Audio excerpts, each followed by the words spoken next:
Welcome back, friends. You're just in time for the Johnny Brew Show.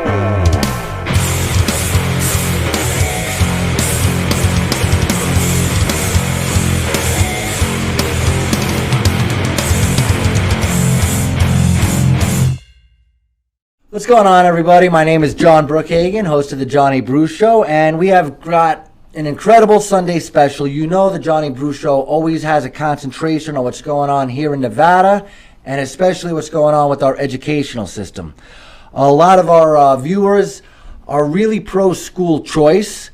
They believe that, that is actually the most anti-racist thing we could do, is open up different avenues of education to different children all around our city and all around our country, of course. And with us today is 37-year-old Valeria Gurr. Yes, that's right. Welcome, Valeria. I see you have the double R on the end of your last name. How do you even know my age? I'm so impressed. I've been doing my research. I know a lot. For one thing, I know you just got a promotion. You're now the Director of External Affairs for your current company, which is the AFC, the American Federation for Children. Tell us what the American Federation for Children is. Yeah, so we advocate for low-income children to be able to provide options, school options for them, or a school choice. We're in 26 different states, and we pass and promote school options in this state. So we're behind proposing legislation, defending it, and making parents aware of their options that they have. Well, one of the cons as far as school choice or privatization, and we're going to get into detail on this a lot later, is that sometimes it doesn't actually provide more. I tend not to use the word equitable, but here I'm using it in the proper term. It doesn't provide more equity as far as their education is concerned. We're going to talk about Chile, where they also began a school choice and a voucher program. And I want to know about your experience with that, because I know a lot changed in like 2008, and that's when you were, knee deep in education in Chile. So I'd like to know your personal experience. And like I said, they tried to do a school voucher program and a more school choice program, but it led to less equity and more of a division between the have and have-nots. And I want to know how to avoid that. And yeah, of course, Yes, I think is a lot has been saying about education, but at the end of the day, we have one of the strongest system when it comes to Latin America, and where you see other countries that don't have school choice actually don't have quality public education. So we do have a system which is similar to charter schools, right? And essentially is subsidized. Is half private and half public. It's a different system which are called escuelas subvencionadas. Escuelas qué? Subvencionadas. It's a term to use charter schools. Right. And that's the type of choice that we have in Chile. And well, before we get into what they have there now, let's start in the beginning. I mean, first of all, you graduated high school in Chile. Yes. And what kind of a school did you go to? I went to public school in Chile, and then I went to a university that's called Instituto like a Catholic school. Okay, I know a lot of Catholic schools and universities in South America. Yes. So I really didn't know it was it's like part of our system. So I wanted to study PR and marketing. And are you a practicing Catholic? I know, for example, people go to Notre Dame who are not Catholic. Yeah, I will say that. I wouldn't say I'm a practicing. My husband is Christian. Gotcha. We believe in God. Gotcha. It's a good question. We're like right now exploring which options we have in Las Vegas. Yes, because we want our kid to be able to experience that. But I think that I'd be transitioning more to a Christian rather than Catholic. It sounds like my wife. Yes. So very, very good. And then you went to school for public relations and marketing in Chile. Mm-hmm. So tell me, what made you enter that as you entered university? It was because essentially, I was 18 years old trying to decide what was the field. I really always wanted to study journalism and media studies, but I was interested in education and inequality. And what did journalism look like in Chile in the early 2000s? Well, I mean, did you have free speech? Did you have, newspapers differing? Yeah, very much so. I think that prior there was a the Chilean coup and a lot of the, like we weren't really talking about any of that in the media for the longest time. But we passed through a transition, and when I really was raised and born, I didn't see much of, like we stopped talking a lot about our history because it was painful. Right. However, there was freedom of the speech for But you did have freedom of speech. Yes, You had yes. freedom of the media. You had different political parties where one Correct. journalist might not like one guy and they Well, didn't we- get killed for it. Yeah, we, unlike the U.S., we have a multi-party system. which Good. So we have tons of different parties. We don't And have- that's great. we don't have, just A and B. and Black and white. black and white, and middle that is not. So we have a lot of different parties. So it's, And that's more common. And our founding fathers said, there's two keys to keeping our constitutional republic alive, and that's some sort of belief in God, Yeah. not necessarily Christian or whatnot, but you have to have some sort of Christian Judeo beliefs. And they were also afraid of a two-party system where it turned into black and white, and they really wanted to cultivate a multi-party system, which a lot of other countries like Chile have. and I wouldn't really. I like when I was younger, I wasn't really involved in any Politics. politics. I just didn't understand enough at that time. Right. None of us You did. know, I was more interested in like what I'm gonna go to school to, what I'm gonna do when I grow up, but I wasn't really like looking at any of this. And it wasn't until I came to the U.S. and I started. I got my master's degree at UNLV. And then at UNLV, well, first of all, tell me about moving to America. I mean, when did you move to America? 2008? Yeah, I will about 12 to 13 years ago. I moved to Right. the United States. I came in an exchange student visa. Oh, to go to UNLV. I wanted to learn the language. I didn't speak English at the time. You didn't speak any English. Any English, You no. didn't even take English at university Well, or in I high took a school. little bit. Like the Americans take French, but they don't speak French. Yes, like Gotcha.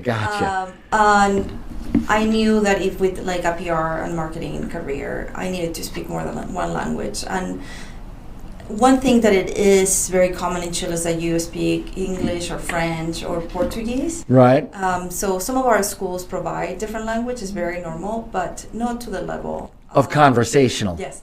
So I thought that if I took, studies abroad, that I would. Immerse yourself in English and you're going to have no choice. Yeah, so And it worked. And essentially that's what happened. I was 23, 24 years old by then. And at the beginning I was like, what the heck are they saying? Like, we're like so different. And then I started realizing, no, it's just, like culturally we're different. But And then we all have different accents and stuff it's like that. amazing how your brain can, like, if you start reading and studying. And I struggled, don't get me wrong, when I studied journalism and media studies with English as a second language. Right. And it's an English course, so Yes. kids who speak English have trouble with it Yes. themselves. So I had to read 100 pages a week and write, and it was just really like boot camp. And sometimes you find me sleeping in my chair and really struggling with, Stress. I'm grateful for like my professors always, like the reason why I graduated was my professors. They always said like, you wanted this, remember? Right. Like, so you can quit. And that individual attention means something. If you Yeah. have a relationship with your professors, it's more motivating for you to try a little bit harder, put one more foot in front of the other. Correct, and I ended up graduating with a really high GPA and doing really well at UNLV, which essentially led me to pursue what I'm doing now, which is my PhD in public affairs. Right. And did you graduate yet? No, I have one more year. All right. And are we going to have to call you doctor?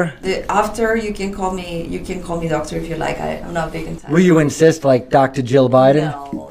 It's not really about like the reason why I got a doctorate is because in my country sometimes you're not given those opportunities. Right. And in the U.S., it's very accessible to actually do it. Well, that's an it's an amazing accomplishment for a privileged American. I mean, much less somebody coming from Chile and Yes, so- not knowing how to speak English, and now you're going to get a doctorate in the American education system. I mean, That's how I see it, right? And I want my kid one day to like see my struggle and how I was able to pursue the American dream. And if you work hard enough, you're actually able to do anything you want. And I didn't come to the U.S.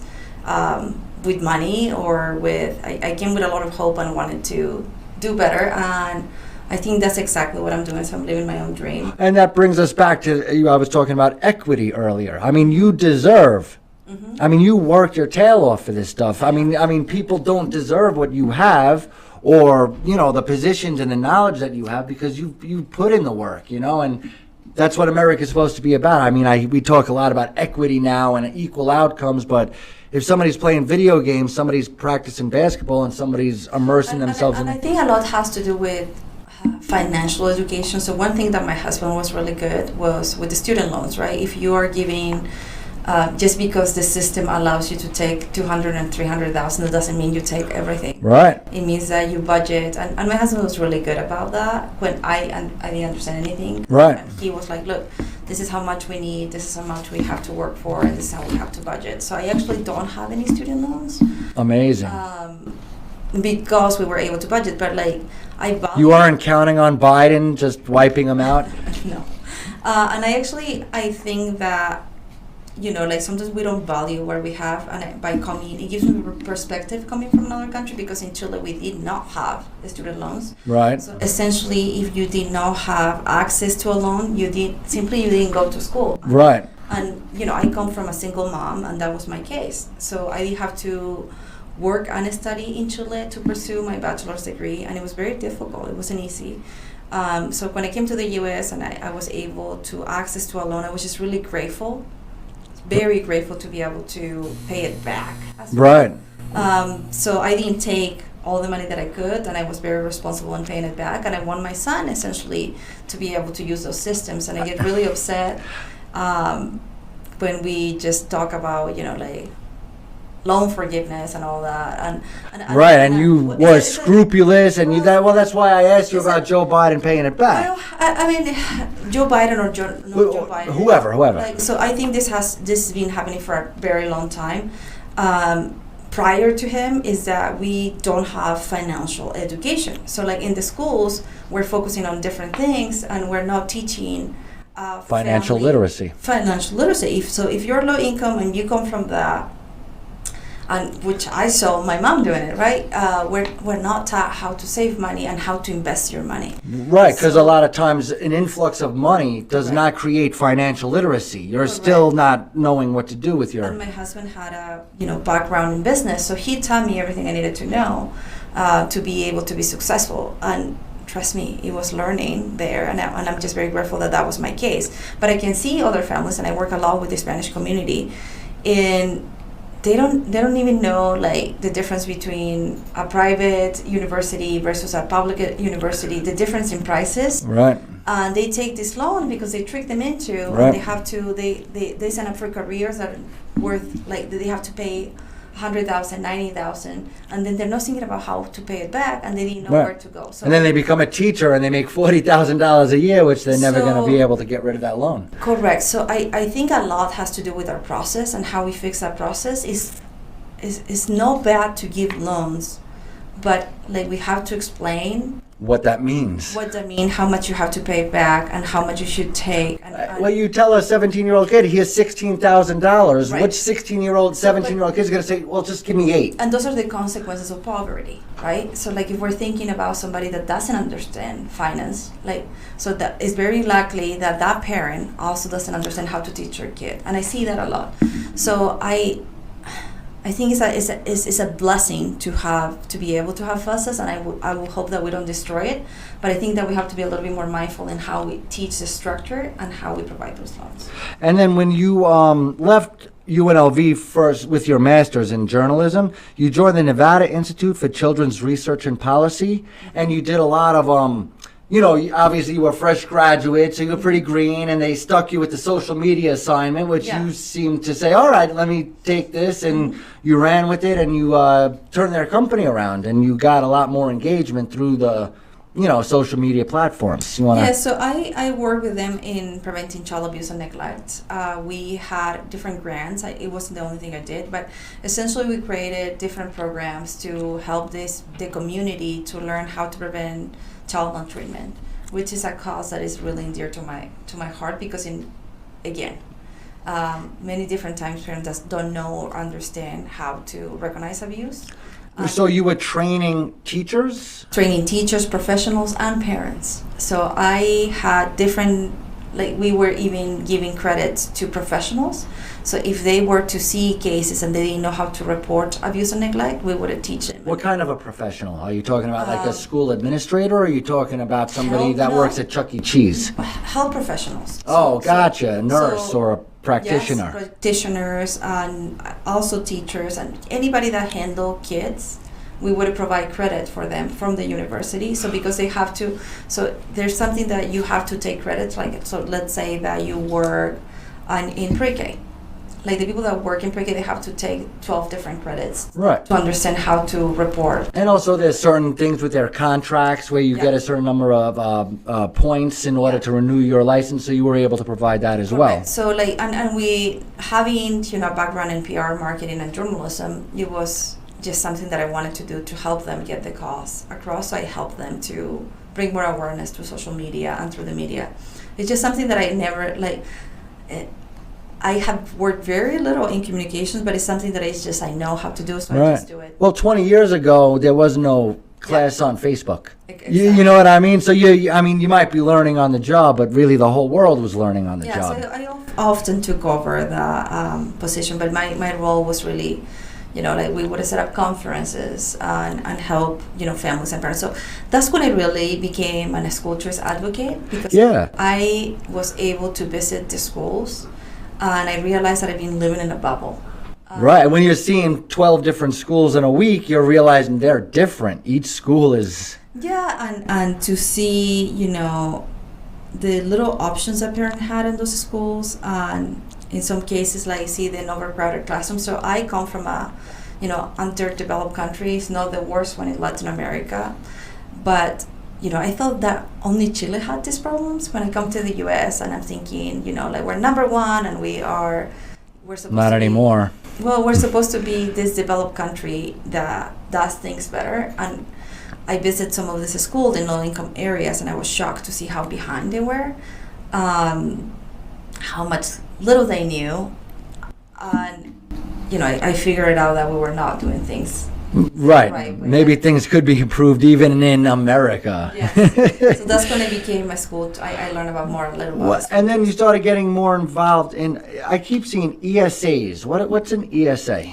So ESAs is an education savings account. So essentially Gotcha. All right. Education savings account. Gotcha. So a parent, for example, like we have it in different states. We don't have a program currently in Nevada. We did have it. It was enacted in 2015, but a couple years later, it was challenged. But this is more like a say you have a healthcare insurance, and they could take $100 a week out of your paycheck and put it in your healthcare savings account, and then you could use that money to the doctor to pay off your deductible. Is that similar? No, so essentially how it works. So for each child to be educated at this, Clark County School District, you have a child cost to be educated, and the amount here in Nevada is $10,319. Okay, so let's call it 10,000. Yes. So you can take the state funding, so you get federal funding and state funding. You can take the portion of the state funding and use the money to take them to another school.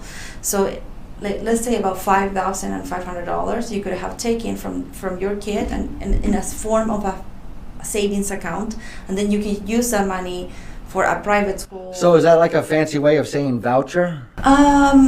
Or, what's the difference between an ESA and a voucher?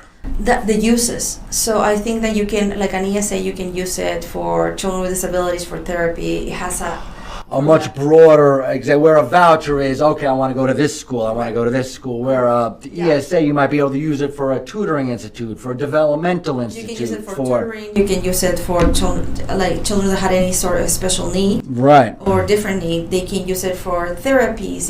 You can use the money however you think. Right, a speech therapist for it.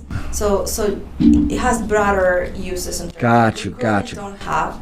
So that program it opened in 2015. It was challenged constitutional. They won the constitutional challenge. Well, for example, with the ESA, you say a savings account. Who was giving the families the money? No, but the program never worked in Nevada. So what was the plan? The plan was that it was going to be funded in the treasurer's office. Funding on the state level? Yes.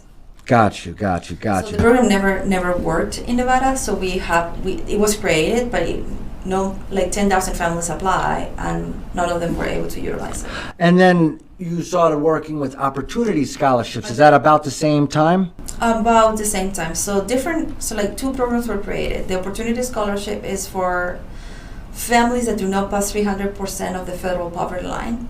Oh, okay. So say the poverty line is $15,000. So That would mean they have to make less than 45,000. yeah. So essentially, like to give you an example, a family of four that doesn't make more than 74,000 qualify to receive a scholarship. Got you. So that program is the money doesn't come from the state. Essentially, what it does, it comes from tax credits. So a business can donate 100,000 and receive in exchange 100,000 credit. So it's as if they're donating to a nonprofit, so they get to write off $100,000, and then they could maximize with their accountant whatever best suits their needs. So they could. So it's an opportunity for them to redirect money. And that's where to all the education. money came from businesses volunteering their money. Correct. And how do you? Is that your job as a communications person to recruit businesses, or? The organizations do a pretty nice job at doing that themselves. So how the program works is that any organization that wants to do this can open in the state. We currently have like 4 or 5 of these organizations, and they go and talk to the MGM, the Golden Knights, or Golden Knights, like any of this, beautiful all this money. Yes, and they can donate to the program. So the business community loves the program because it's an opportunity just For them to get involved with the community and still have a write-off. It's better than giving it away to some charity that they'll never see. They Yeah. could see it in their community. So and they love, like, instead of just giving it to the state and not knowing where the money goes, they know that they're redirecting it into a program that works, Right. provides choice. And you could see it Yes. outside your window. These are the kids of Las Vegas. Correct, that are receiving education. Then what happened with the Supreme Court? There was a case that went to the Supreme Court saying that some businesses were like being forced to donate to it or something like that. In No. 2018, there was a Supreme Court case. No, so that was the ESA case. Okay. So the ESA was a Supreme Court that they would say like the money should come from a different account. But that was the state-funded stuff. Correct. That didn't have to do with the opportunity It scholarships? has nothing to do with opportunity college. There was a lawsuit because 2 years, like during the past legislative session, not this current one, like The one in just now? no, Oh, no, the this one 2 years ago? prior. Gotcha, 2019. So what happened is that the program started with $5 million and it had a 10% escalator or increase. Right, so And the first year would be 5.5 so million. the Democrats on the leadership decided to take away that. But this is where I didn't understand why they're fighting this. So you get money from, say, Caesars, right? Caesars gives you $1 million. Say that's the whole thing. Now, what does anybody care? If they want to donate $1 million to you, and then you take that $1 million and use that in the form of $5,000 vouchers. I think the teachers union have perceived this as a threat. The state teachers union essentially has been like. Now, do these vouchers work for magnet, charter, public, No, zone they variance? No, they work for private schools because in charter schools you don't pay. Oh, well, that's why they're probably not happy. So in charter schools, you don't. Charter schools is charters and magnets are free. Right. It's a form of choice, but they're public schools. The only time that you pay is if you want to go to a private school. Now you can use the opportunity scholarship for transportation if your local charter school doesn't provide transportation. Gotcha. So if you wanted to do the AVID program at Spring Mountain, you could use the Opportunity Scholarship in order to set up transportation. Correct. But it mostly has been used to pay for private tuition. So. And then obviously the Yeah. teachers union isn't going to like that. And even if it's a really small program, it's less than half of one. It's half of 1% of the total school, like the education budget. CCSD spends $5.2 billion per year. Yeah. So I mean, nobody's crying for them losing 5,000 or $5 million. Well, it's not even 5,000. So there was like 2,300 students, and essentially when they have all the they had the supermajorities in one house, and then a simple majority in the Senate, Right. and then. Likewise in 21. So the state union saw an opportunity to get rid of the program So they try. So they cap you, number one, and They- say, so if you could get $10 million from MGM, you can't even do it because you're capped at $5 million. Well, hold on. So like, let me explain you the situation because I don't want to like give wrong information. So the program was capped. The increase of the program was capped. So the program used to be increasing by 10%. So at Right. the time that they capped it at 6.6 million. Right. So what it meant is that the program can grow. Right, so after 3 years, they stopped that 10%. Correct. They stopped at 10% and then they added a provision that said that no new students can get into the program. And that was the provision you were talking about. So now you had this cap, which you were using, but then some kids graduate, some kids And we lost move. 1,300 students from that provision. But meanwhile, you have a backlog of kids who might want to fill that in, but you're not allowed to bring any new kids in. That's correct. So only the people who were grandfathered in were able to continue to utilize it. Correct. So it doesn't matter what the cap is because you don't have any kids that are, and as every year goes by, you have less kids that you can help. During the pandemic, we saw that some parents move out of the state because of financial Right. situation. So immediately when they put that provision, some of the organizations that give the scholarships said we're only going to fund certain kids because he also said that they have to fund it until they graduate from high school. So with no money coming in, they were like, well, they're going to close the program, then we're going to have liable for financing these kids. So 1,000 kids lost their scholarship, and after the pandemic, another 300. And I mean, obviously, between me and you, it's obvious the teachers' union, CCSD, doesn't want this because they are afraid it's going to take out of their, because it's all about count day. I don't think CCSD has taken an official position. No, Like, I mean behind it. I'm saying not unofficially. CCSD, I know Probably. CCSD has one priority: count day. It's usually September 10th to September 9th. How many kids are in each school is all they care about because that's what determines their financing. could be. I can. So every time you give Yeah. an opportunity scholarship, if that's primarily being used for a Well, private and school, that's essentially- reducing their account by one. Essentially, the average scholarship is $6,000, and the money that they cost to educate a child in CCSD is $10,319. So there's a difference of $4,000. Essentially, they're saving money Right. because if they don't have to educate the kid, what do they care to have? Right. So it's minus 9,000 plus 5,000. They're saving $4,000 in a weird. And this is when I think like God didn't say how we do education. Right. It's for us to serve the kids Right. and know the system. And there was only 1,055 kids after they did all that to the program. Right, where And at it was one saving. point you had, it was 2,300, 2,400 a So year. let's talk about just this year, right? So we were saving $4.6 million, and with a pandemic, and we were talking about we need to save money and allocate money. This program essentially is providing families option, so they can send them to the school that they want and that they choose, Right. and saving the state $4.6 million. So money is not. But what was the argument? Like I said, I say behind the they- scenes they- CCSD and the teachers So union, they- but they- officially. I think that NSCA particularly, who has been very against it, they want to have all the money and all the kids for themselves. And they're Right, not but they thinking can't about say that. So what did they say? That's what During- they said. They said that the public schools are underfunded. Well, that's what and they that say. and that we need to have all the money, and Right. that this money is taking away money from public schools. Because 5.2 billion is not enough. Correct. So, and they have made videos of saying that the Opportunity Scholarship is taking resources from the schools, and that the kids that are leaving essentially are taking money away from other kids. Right, so you're a monster. You are the most horrible thing to happen in education Right. And ever. it's like you have this huge budget of like you mentioned $1 billion, right?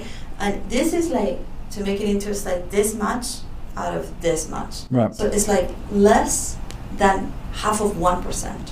That's the No, like I said, out of a $5.2 billion budget. So the good news is that during the particular session that just happened, we were able to get rid of that provision. So now new kids can come back to the program. Okay. So, and we were able to allocate an additional $9.5 million that is good for 2 years. You mean you were able to acquire that from the businesses? No, from session in law. So during the legislative session, like families and myself and a bunch of different legislators fought to open back up the program. So now the program is open, and there's going to be an additional 1,300 scholarships that can be given to the community. Right. If the organizations that give the scholarship are able to raise the So money. able to raise the money. So you're not Full-time. using taxpayer funds whatsoever. Debatable. The money, like they have to pay for. Well, for example, the COVID relief package that just No, passed. no. I mean, there's all this educational money No, out there. no. And, obviously the Democrats aren't very pro. No, we're using the tax credit that comes from. Right, a tax credit is not much, just like people don't understand, like Amazon doesn't. So they have the business community has to pay to the state, and we're using some of those tax credit to pay for scholarships. Yes. Right, so essentially, like if I was able to donate $1 million, I would be able to write. But most of these corporations that do this are either going to give you the $1 million or they're going to give St. Jude's $1 million because they have to write off and they have to donate. So it's Yeah. not like they're taking money out of the pocket of the legislation. There's now 11.4 million for 2 years that can be raised. Which is almost what your cap was earlier. Yes. 6.5, 6 So million. it's about 2,300 scholarships total, and we have already 1,000 kids in the program. So that's what I was saying. About 1,300 new students can take advantage of the opportunity scholarship again. Awesome. And then Now when the increase that we had there, that wasn't fixed, but at least you're alive. we're alive. Yeah, Now you talked about how this was mainly a private school thing. it's called private choice. Yes. Right. When I consider school choice, for example, even if I was a board member on CCSD, I would still promote school choice. I would want to make CCSD the best, but I would still promote school choice. But school choice to me is like open enrollment. Forget about course. zone variances, forget about And we are all this all stuff. for it. If I want to go to Clark or Spring Valley or whatever high school, I could just sign up, and as long as there's enough room, I could go to whatever school I want to see. But I also think that means I have the choice for homeschooling, So there's all the magnet Yeah, programs, correct. So you have charter schools. So homeschool, magnet schools, opportunity scholarship, charter schools, micro schools now, even pods or open enrollment are forms of choice. Right. My organization is supporter of all of them. So during the legislative session, we also realized that the charter schools don't receive capital funding. So they only receive the money per student, but they don't receive any of the additional perks. So they have to do more with less money to pay for their buildings Right. and to pay for all their. And they're not allowed to charge either. They're public schools, so charter schools are public Right. schools. So, but they receive less funding than traditional public schools, and they are public schools as well. So we were able to help allocate a little money for Title I schools. Right, I which is- saw that. And that's from the COVID relief Yes. package? So there's $15 million that will go now to public charter schools in low-income areas, which Yeah, will and then- essentially help with that. 3.8 for the charter schools in general for non-Title I, and then No. 15 million for Title I charter schools. So the three, SB 463? Yeah, so the 3.8 is the new funding formula. So the So that's just a regular, yeah, so it's thing. a different thing. got you. And then the 15 million was the COVID relief funds that are gonna help catch up and make some changes to their air ducts or Yeah, so whatever they need to so do they to. can use some of that funding for their schools in this.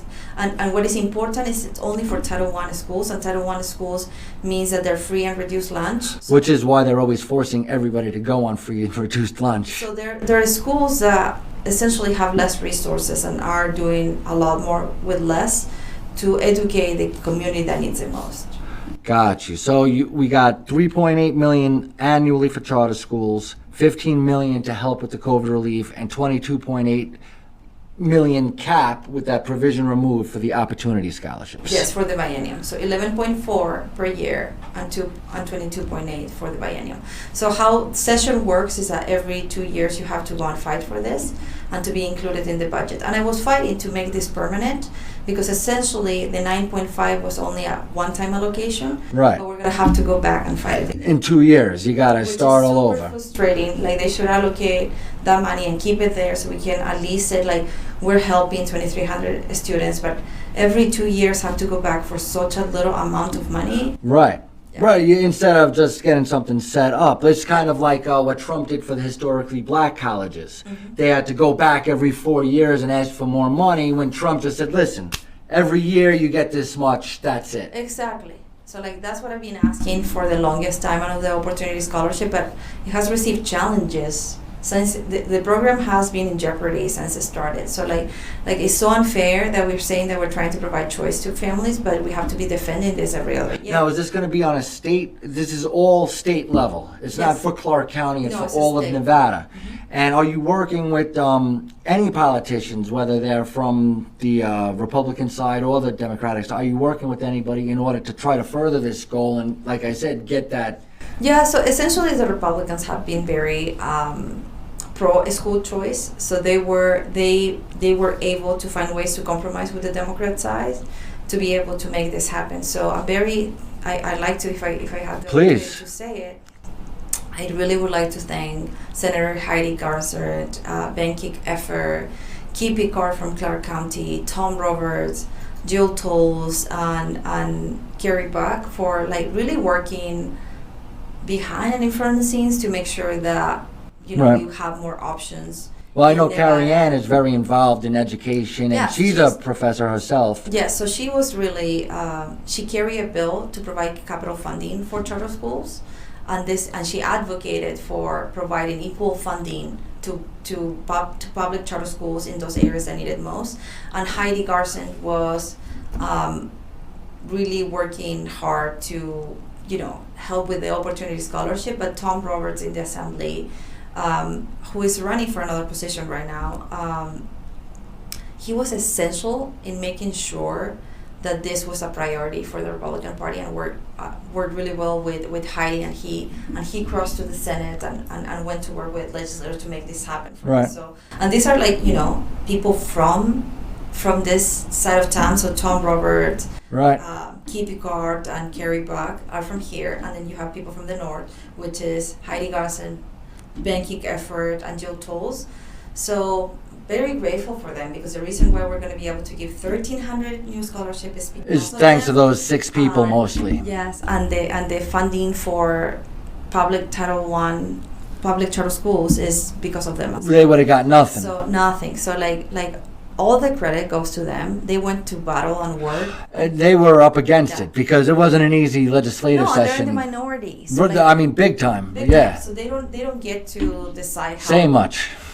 how this is gonna go. Perhaps they couldn't get their bills being heard. So they got to pick their battles very carefully, and they chose to pick this battle when they really had limited battles they Yeah. could choose from. So, I mean, they So- decided that this is what was most important. That you said it perfectly. Yes, and so very grateful for them. So like all the families, if you're listening to this show and you have the opportunity to thank them for passing a school choice in the state that is constantly fighting for more, please pick up the phone. They're very available to you. So make a phone call and call them and say thank you. All right, and do you have trouble balancing, because you're talking about the Opportunity Scholarship, which is all private, and then you're talking about school choice, which is private, Everything. is just a small piece of the pie there.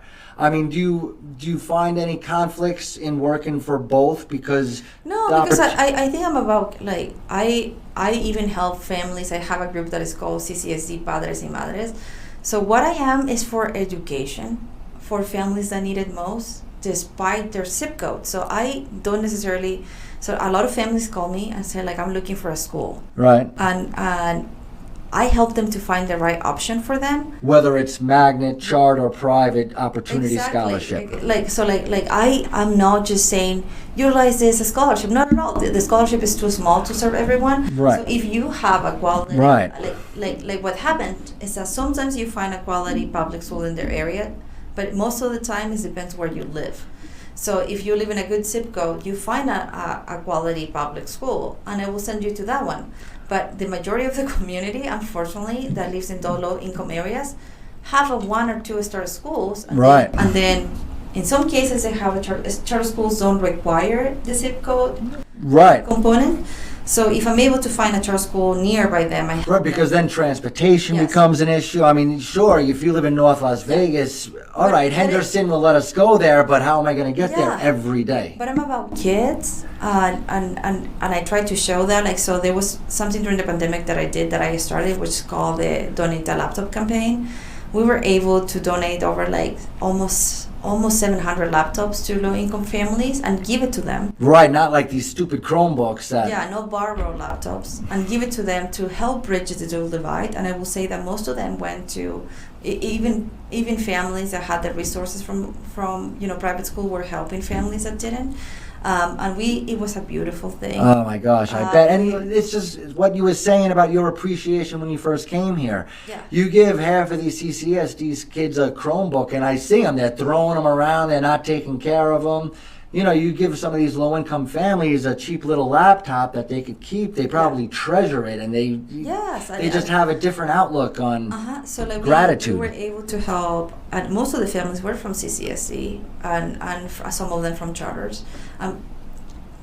To be quite honest, most of them were not. So like I try to do things in a way that help the community, Right. and it's not about one system versus Right. the other. Well, and fighting for that state Yeah. voucher program So or the then- Opportunity Scholarship, that's just one tool. Yeah, And you want to have that tool available because it's very useful in the perfect situation. Exactly. And during the pandemic, I was recruited to help with Hispanic outreach and help the community so that they could find devices and they could find, opportunities. So I think we need to stop, and I will leave that to the opposition that wants to come and talk bad things about us. But I'm here to talk. I'll say bad things about you. Are you ready?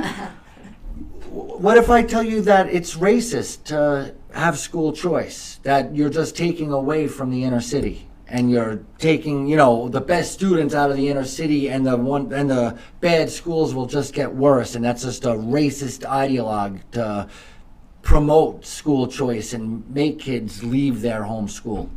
No, I think that leaving kids, providing only low-income kids with, if they're stuck in a system that is not serving them, and we have say that education is the greatest equalizer, and not providing them with choice, that means that you really don't care. You are leaving them for Right. failure. Right? I mean, me So- personally, I say that softly only because I feel like the opposite is true. If you're not for school choice, you're keeping underprivileged kids in a... Exactly. So it's often the wealthy and well-connected, the ones that have, and we saw it during the pandemic, right? Right. They have access to resources. They can send their kids to private school, but low-income Right, families and don't meanwhile, have. they're open. Bishop Right. Gorman, Faith Lutheran, they're why- open. And I'm not saying what I'm not saying. Everybody should leave their local school. I'm not saying that. I'm saying if it doesn't serve you, if your kid is being bullied, Right. if you Right. I was that kid. I went to. You a didn't school. happen. Sometimes you don't get along with the principals. Like, you just have personality So clash. I went to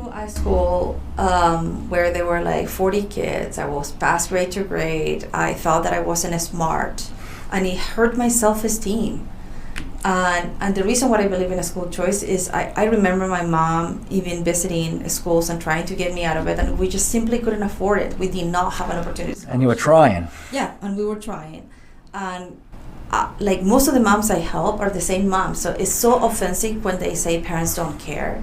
Like my mom didn't know, my You mom know. didn't- yeah. I mean, I was a teacher at CCSD. Yeah. We would have open house So, night. mhm. And literally of a class of 30, 40 kids, I would get 3 or 4 parents. Yeah, so Two or three can't Well, make it because they have work, but correct. the rest of them are just not interested. well, some of But them. there are a lot of parents who do care, and there are Right. parents who So that's my point. To the ones that care and are really invested, why are no? you'll do anything for them. Why You'll are do we anything. not helping them to Right. help their kids? Right. And I do in my experience, I work with hundreds of parents. Most of the time they do care. I mean, I'm bombarded with phone calls every single day of families trying to find their best option for them, and they simply don't know how to navigate the system. We have all these terms, charters, Right, magnet, right. like Victor schools. We have all these. Well, I'm sitting here talking to you. I don't know half of the terms, and I was a teacher. I worked for CCSD. I'm always doing the So research. It's a imagine lot. how overwhelmed that is for a parent that doesn't work in the education field.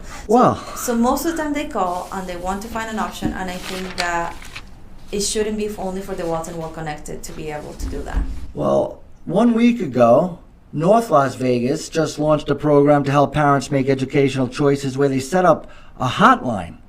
So I mean, that sounds like accessibility. I mean, that sounds like an opportunity for you to just throw on Facebook, hey, if you want to ask a question, so call this I number. feel like so relieved by this effort because I finally got the help that I needed. Like, thank you, Major Lee, for making this was something that we talk about with the business community, and we essentially said families are looking for access to options and they don't know where to go. And sometimes those government forms are overwhelming. Sometimes you just need somebody to ask a question to. Exactly. I mean, on my show, I constantly tell people, if you're doing business with a company and you dial their number and a person doesn't answer the phone, do business with a different company, because we're all individuals. It's not, I need help with my account, I need to check my balance. Yes. I have other questions. So City of North Las Vegas is a strong school choice supporter, and they have seen that in order to compete, just to compete and to bring the economy back up, they have to have a strong education system. Okay. So they love school choice, and they realize that they need to help their parents, that they might not be there now, but they might be able to get them there. And my mom was a single mom, barely graduated from high school. She did not know where to send me or how to ask the right questions. And Right. having a call center that is in English and Spanish is so helpful. And to see, the cities and the governmental agencies going over the whole system and starting to create these resources is just, my goodness, I'm just so excited, and it's finally, I feel like somebody cares. Could you imagine if we vote in a bunch of enough. Republicans in 22? Well, and it shouldn't be about that this is one side issue, okay? It is, and it used to be a Democrat issue. It became a Republican Right, issue. right. But a school choice, it should be about giving kids, and it has become a political issue. Well, one of the advantages to privatizing the school system or going in that direction is that it takes the onus out of the legislature, because you have private, whether you're talking about. Well, I don't know if I don't know to say they're privatizing the education sector. I do believe that you're going to have choice, right? And we Right. can coexist. What I do believe is that we can create an ecosystem in where, like, if you have the public schools taking, all the kids and not being able to serve them well, maybe we inject a little choice there so Right. that we can serve them. Like, Well, for example, in energy, Yeah. right?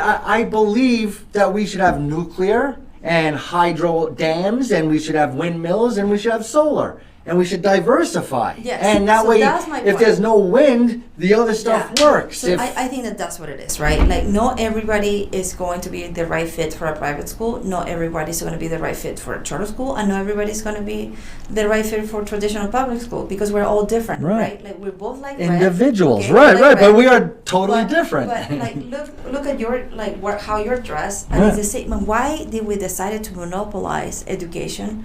And why did we decide that it needs to be one system? We can all talk and be grown-ups and do what is best for the kids. And support each other. Yes. So instead of trying to make money out of education, let's focus on the kids Right. and see how do we invest in them in a way that is efficient for them. So I'm not gonna sit here and talk bad about one versus the other, how they can do that and spend all their time and waste their energy. And if you have a question, come talk to me. I'll help you. So and I think that we're moving, like, we're taking steps into the right direction, because the pandemic show, and politically, now if you're talking about this, making it about politics, the Hispanics are for a school choice. Like, most of the community are for a school choice, and this is a winning issue. Right. So if anybody decides to Well, come do you have against a it, concern about, I mean, in Las Vegas, 1 out of 5 students actually comes, they're either undocumented citizens or undocumented individuals, or they come from undocumented families. Do you feel like there's some sort of being scared to come out and talk and speak publicly or go to a school board meeting because they're afraid of being out and, speaking in the public square in the first place? oh yeah, absolutely. And how can we fix that? You have to create a system that will serve the country, right? And we haven't had that conversation. That's so in depth. It's like a whole another level conversation. But I think that there are ways there are ways that it can be a benefit. Right. Like, I mean, so because like- there's immigration problems, and you can Well, stand on either yeah, side of the fence. and- But the and- kid, a 6-year-old kid, has Yeah. nothing to do with Joe Biden and a wall and Well, Donald and- Trump. It and- has nothing to do with right. nothing. And that's beyond like my scope. That's right? exactly my point. Beyond my scope of knowledge. And That 6-year-old like, still needs somebody to advocate for them. I can talk as an immigrant myself, right? I love the U.S. I want to do good by the U.S. and I want to protect it to make it Right. phenomenal for my kid. My kid lives here now, and I'm married for 12 years to my husband. Is he Chilean? No, he's Irish. Gringo. And yes, he's gringo, very nice. And he is, he was born here. He didn't understand any of the process. And I mean, I'm losing track here in this conversation. Sorry, but- that's the yeah, that's but- the one thing we but do on what the I'm Johnny saying- Brew show all the time. We go off. What I'm saying is it's not an easy system to navigate. And when I went, I came under a visa and I wanted to extend it. There was no way to extend it. When I said I want to pay a higher tax so I can stay a little bit longer and work, they said there doesn't exist. And the only process that we have is marriage, and that's just simply. Were not you right. dating? We were dating. And then you said, "All right, we'll get married," because Yeah. that's. So it wasn't really realistic, right? Like it worked for me. I'm not expecting that would Right. work. It worked for me. It worked for you too, right? So like what I'm saying is that there are ways to do it. It's beyond of my scope and part of the conversation, but it has to be in a way that serves everyone and it serves the country. And that addresses some of the problems too. Because, for example, with privatization, we have privatization of jails, and all of a sudden you get corruption. And now some politicians want more people in jail because there's more money going in from the state, and the privatization lends itself to problems. But if you stay diversified, Yeah. well, if you have a corrupt private system, you just get rid of them, and Yeah. then a charter school or a No, or but another this is- private yeah, organization moves in. This is a country of immigrants, so we're going to have this issue, and we honestly we have that issue because we want to have it. Like we would have, like we're smart people, we could have fixed it in ways that were meaningful. We just haven't done it. Now, what do you say about a student who has a voucher system that can't afford the difference? For example, they want to go to great. Faith and they get $5,500 from you. They have their own, like these private schools want to be partners of education, so they have created. So they give them a half scholarship, so that They way do. the opportunity scholarship They will. have created like what is called like the parental engagement program. What are some of the schools that have been So, like, really there's a helpful? yeah, almost all of them, like 30, like I would say like 30 or 40%.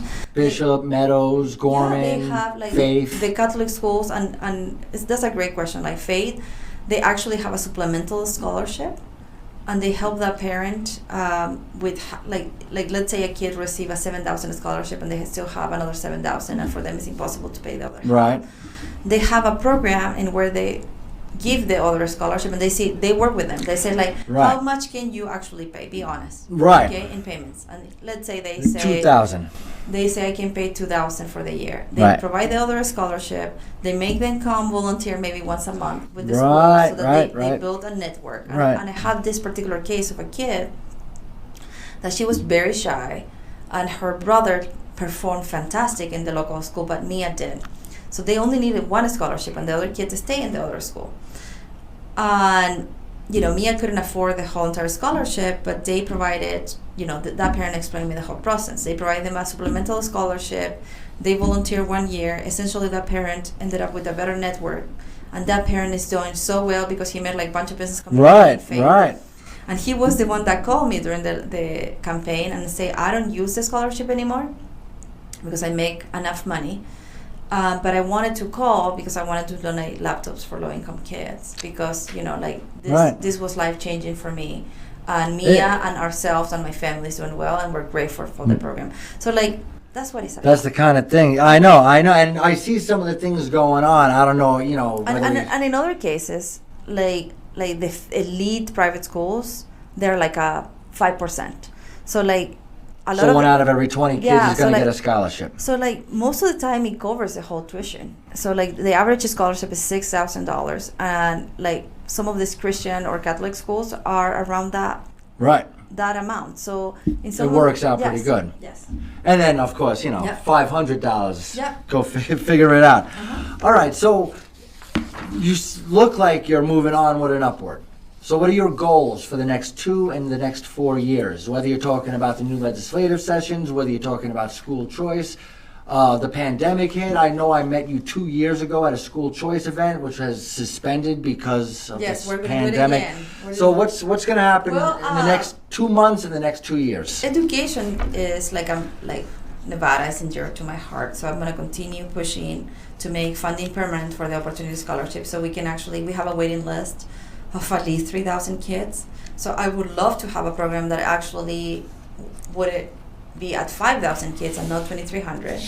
And I believe that Title I charter schools deserve capital funding in low-income areas. So if we're talking about providing choice and equity, we have to be able to fund those schools properly to do so. So I think you're going to see me fighting for those two issues still in 2 years and continue that fight. But also helping elect candidates that care. I don't care, And does the American Federation for Children, do they donate to political campaigns? Are they like an activist organization that does everything to promote? I mean, what exactly is the American Federation for Children? We get involved in electoral work, and we're known for helping a school choice candidate to get elected. Gotcha. And is it Unelected too.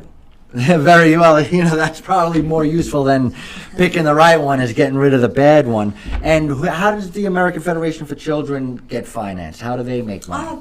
We get through our board members, but we also get we participated during the last election, and it was all local funded. Is it a non-profit? Or is it an LLC? No. We have our organization has different components: C3, C4, and a PAC. So so you are a political PAC, but that's just one area of 3 or 4 columns. You went and met me at that event, right? Right. That event is C3, but there's also. Gotcha. If I have a conversation with a legislator, that's a C4. So as a political PAC, I mean, I know you could garner donations and stuff like that. Is that is fundraising your primary stream of revenue, or do you have any other streams of revenue? It's been both. We get money from my own organization, but we also fundraise locally. Right. So and what do you mean you get money from your own organization? The American Federation for Children they have political funding. Right. But from what? Like political funding from campaign donors, or what you mean? Or from the GOP? Or you're saying the Nevada GOP donates? My organization is not an organization; it's a nonpartisan organization.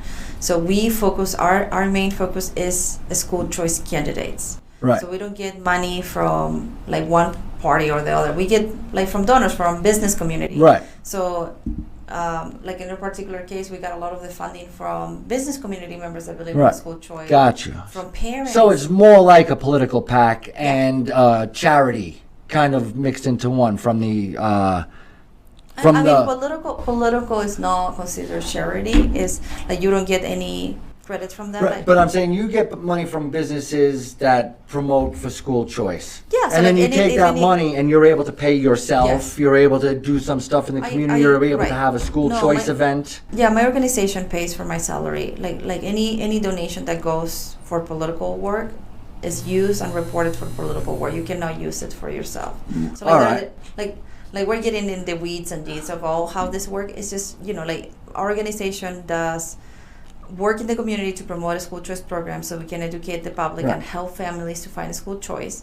And we also advocate. So if a lawmaker wants to pass a law, with a particular case with Heidi carrying the Opportunity Scholarship bill, we're going to help Heidi, so the families, are and there. does her campaign hire you as a consultant per se? No. You can't. That's illegal to do. Right. So that's why I don't understand. I understand that there's some donations, and you're not publicly funded. It's not like the government's paying for this. Right. We got. And you donors. don't sell anything. No. We have donors, right? It's all donors. Yes.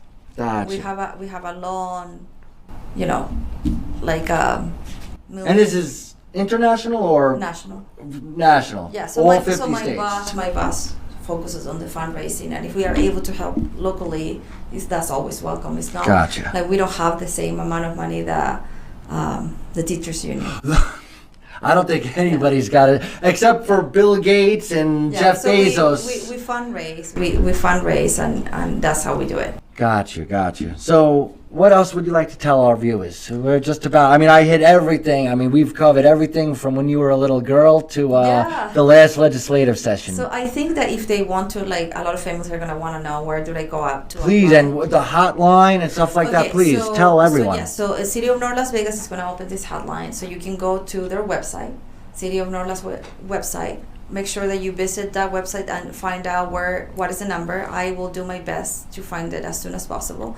The other piece is that you can go to the Nevada School Choice Coalition on Facebook, and I'm often, publishing everything that there is to know about a school choice. Or you can go to our website, nevadaschoolchoice.com, and you can find about the Opportunity Scholarship Program.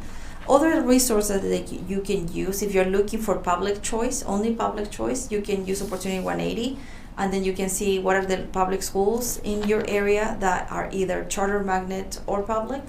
And you just put your zip code and it will show you the schools. And if you're looking for the Opportunity Scholarship, you go to our website, nevadaschoolchoice.com. You can call me, 702-351-3448. I'm always happy to help. You're going to have to say that nice and slow. I mean, this is either anybody who wants advocation, anybody who's looking for options, any questions. What was that phone number again? 702-351-3448. 702-351-3448. Perfect. This is Valeria Gurr. Yes. All right. I've been practicing rolling my tongue all day, just waiting for you to show up. I messed it up when you showed up, but that practice paid off. No, thank you for the opportunity, and thank you for what you're doing to, bring awareness and to have a show that is more independent. I think that this is needed. This is as independent as it gets. Yes, it's very needed in the community to have the voice and to have these tough questions. And I also ask the parent, like, when they ask for your vote, right? Like, make sure that if you care about a school choice, ask them, like, where do you stand? It's important. Most of the time we make assumptions, and we like one of the things that I love about Nevada is that legislators are very accessible to you, and that you can find their phone numbers and that you can call them and email them, and they respond. Right. So invite them. If you want them to come to your school, invite them. They might be at Resorts World this weekend for the grand opening. Yeah. Anyway, Valeria, good luck. Thank you for all you do for our community, and you're always welcome to come back. Thank you. All right.